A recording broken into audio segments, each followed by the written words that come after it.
To my channel. कैसे हैं आप? उम्मीद करता हूँ आप खैरियत से होंगे, उम्मीद होंगे ठीक ठाक होंगे। तो दोस्तों आज हम AUD USD के बारे में फोरकास्ट करने वाला हूँ। वीडियो शुरू करने से पहले मैं आपसे कहना चाहता हूँ कि अगर आप इस चैनल पर नए हैं तो पहले इस चैनल को सब्सक्राइब कर लीजिए, क्योंकि मैं यहाँ पर न्यूजीलैंड डॉलर, यूरो, USD और वगैरह जितने भी अच्छे मेन पेयर्स हैं, USD कैड और बिटकॉइन और फॉरेक्स और जो है वो क्रिप्टो करेंसी के बारे में, दोनों के बारे में मैं वीडियो बनाता रहता हूँ। अगर आपको क्रिप्टो करेंसी की वीडियो चाहिए तो कमेंट में लिख लीजिएगा, मैं वीडियो बना दूँगा।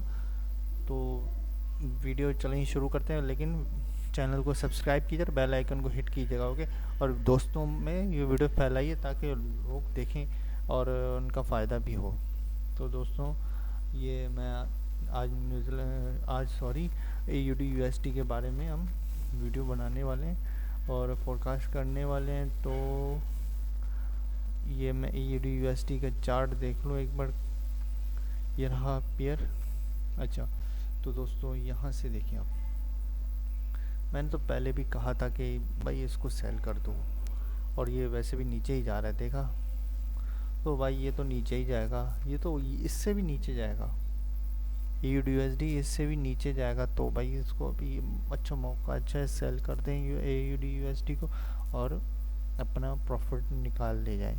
तो भाई चार्ट तो यही बोल रहा है और मेरी प्रिडिक्शन भी यही है, AUD USD ये नीचे जाएगा। ये तो देखे ना, यहाँ से ये इसने फिर से, पहले तो यहाँ से ऊपर नहीं जा पा रहा था, अब यहाँ से भी नीचे आ रहा है। इसका मतलब क्या है? इसका मतलब ये नीचे ही जाएगा, नीचे जाएगा। तो वीडियो तो भाई ये चार्ट तो नीचे जाएगा, तो बाय मत कीजिएगा, सेल कीजिएगा, ठीक है। और भाई वीडियो को लाइक शेयर सब्सक्राइब भी कीजिए। बहुत बहुत शुक्रिया आपका।